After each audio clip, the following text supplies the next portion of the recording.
থানার পরিবার আদালতের দ্বারস্থ দেবব্রত বিশ্বাস। ভুয়ো সংবাদে মানহানির অভিযোগে মামলা দায়ের। ভুয়ো সংবাদে মানহানির অভিযোগে থানায় অভিযোগ জানানোর পর এবার আদালতে শরণাপন্ন হলেন সমাজসেবী দেবব্রত বিশ্বাস।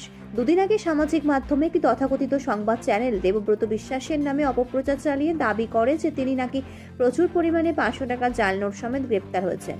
মুহূর্তে ছড়িয়ে পড়ে সেই খবর, আর তাতে উদ্বেগ ক্ষোভে ফেটে পড়েন তার অসংখ্য শুভানুধ্যায়ী।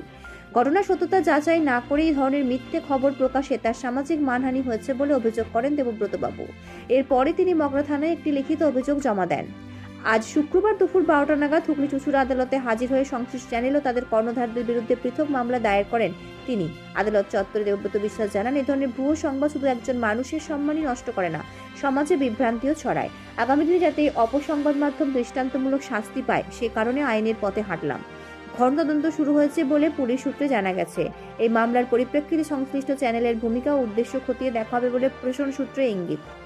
ব্যুরো রিপোর্ট, আমার বাংলা নিউজ। আজকে আমরা আমাদের অ্যাডভোকেটের সাথে কথা বলে যাতে এফআইআর লজ হয় এবং ডিফার্মেশন শ্যুটের জন্য আমরা অ্যাডভোকেটের সাথে কথা বলে গেলাম এবং ওকালতনামায় সই সবুত করে আমরা সকলে মিলে এসেছিলাম যে একটা আঁতে ঘা বলে যে একটা ইউটিউবে একটা ফেক খবর প্রচারিত হয়েছে এবং তাতে আমার ব্যক্তিগত সামাজিক সম্মানহানি হয়েছে, আমাদের দলের সম্মানহানি হয়েছে। সেই জন্য আজকে আমরা সকলে মিলে এসে ডিফার্মেশন শ্যুটের অ্যাপ্লাই করলাম এবং ওই আঁতে ঘা বলে যে ইউটিউবটি আছে সেই তার কর্তৃপক্ষের এগেনস্টে আমরা মামলা ফাইল করলাম।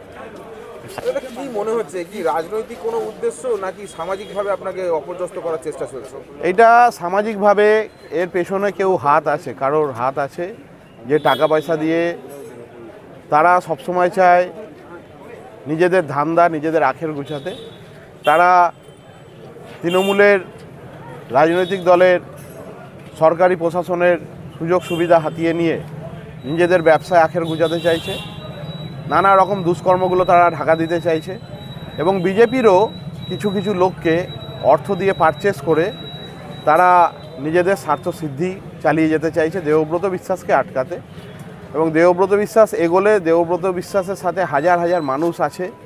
দেবব্রত বিশ্বাসকে যদি আটকানো যায় তাহলে নিজেদের এই অপকর্মগুলো তারা চালিয়ে যেতে পারবে এবং দুই দলের মধ্যেই একটা তারা ফান্ডিং করে নিজেদের অপকর্মগুলো চালিয়ে যাচ্ছে এবং আগামী দিনে যাতে চালাতে না পারে তার জন্য আমরা হাজার হাজার মানুষ রুখে দাঁড়িয়েছি এবং রাস্তায় নেমে ভাবছে কয়েকটা দালাল পুষে নিয়ে এই অপকর্ম চালিয়ে যাব, সেটা হবে না।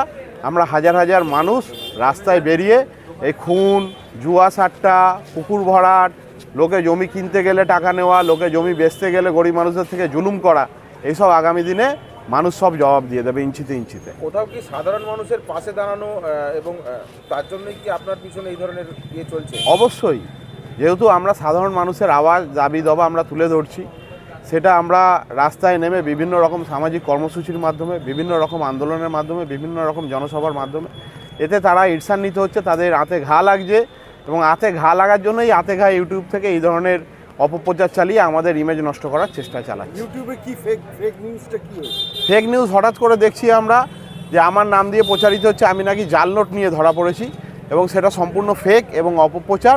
তার এগেনস্টেই আমরা আজকে এসেছি মামলা ফাইল করতে। কয়েকদিন ধরে আপনারা সোশ্যাল মিডিয়া দেখছেন দেবব্রত বিশ্বাসের নামে একটা ফেক নিউজ হাতে ঘা, এটা একটা খবর করেছে যে নাকি দেবব্রত বিশ্বাস 500 টাকা জাল নোট করে ধরা পড়েছে। এটা একটা ফেক নিউজ। তো সেই জায়গা থেকে দাঁড়িয়ে আমরা যারা দেবব্রত বিশ্বাসকে ভালোবাসি, দেবব্রত বিশ্বাসকে ভালোবাসার মানুষ আজকে অগ্নিচুঞ্জ শহরে অগুন্তি আর কি। এখানে দেবব্রত বিশ্বাস যে অগ্নিচুঞ্জ শহরে যুব সমাজে একটা আইকন হয়ে উঠেছে। দেবব্রত বিশ্বাস জাতি, ধর্ম, বর্ণ নির্বিশেষে মানুষের পাশে থেকে মানুষের জন্য কাজ করে চলেছে। তো আমি এটা বলবো, যারা এই নিউজ করছেন এই নিউজটা বন্ধ করুন এবং নিউজকে যারা করেছে ফেক নিউজ তাদের শাস্তির দাবিতে আজকে আমরা পথে নেমেছি এবং তার এগেইনস্টে একটা কেস ফাইল করা হয়েছে। কিন্তু যারা আগামী দিন এইরকম ভাবনা ভাববেন তাদেরকে আবার বলছি, তারা স্বপ্নজানী ভাবনা ভাববেন না। দেবব্রত বিশ্বাসের আমি কলঙ্ক রটিয়ে কোনো লাভ হবে না, কারণ মানুষটাকে চেনে। দেবব্রত বিশ্বাস এখন এই জায়গাটা পৌঁছে গেছে যে 24 ঘন্টা ইন্টু দেবব্রত বিশ্বাস, 52 সপ্তাহ ইন্টু দেবব্রত বিশ্বাস, 365 দিন ইন্টু দেবব্রত বিশ্বাস। সমস্ত মানুষের পাশে থাকে, জাতি ধর্ম নির্বিশেষে কাউকে কোনো প্রশ্ন করে না। কোন রাজনীতি দলেতে সে তার ধর্ম করে যাচ্ছে একটা মানুষের সেবা। যারা এইসব করছেন তাদেরকে আবার হুঁশিয়ারি দিয়ে দিচ্ছে যে আপনারা বন্ধ করুন এই সমস্ত ভাবনা স্বপ্নেও ভাববেন না। আগামী দিন কিন্তু অনেক অনেক বড় বিপদ আপনাদের সামনে আসছে। দেবব্রত বিশ্বাস না, দেবব্রত বিশ্বাস যারা ভালোবাসে, দেবব্রত বিশ্বাস যারা অনুগামী, তারা পথে নামবে এবং কঠোর শাস্তির দাবিতে আমরা যে পথে নিলাম, কঠোর শাস্তি তাদের জন্য পাওনার হয়ে রয়েছে। এই আপনার মানে বার্তা দিল। বিশ্বাস এসেছিল কোর্টে মামলা করতে, আপনার থ্রুই হলো, কি মামলা হলো? আমরা একটা ডিফর্মেশন মামলা করব, প্লাস আমরা সাইবার পিএসে একটা এফআইআর করব।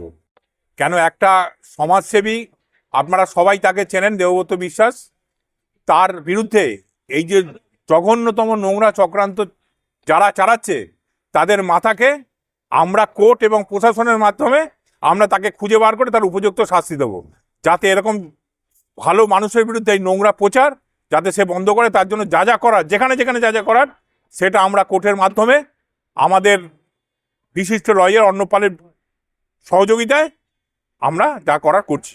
আমরা কালকেই ডিমোশন ফাইল করছি এবং আজকে আইসি সাইবার পিএস রুরালে আমরা এফআইআর করছি। কি নাম আপনার? পার্থ নিয়োগী।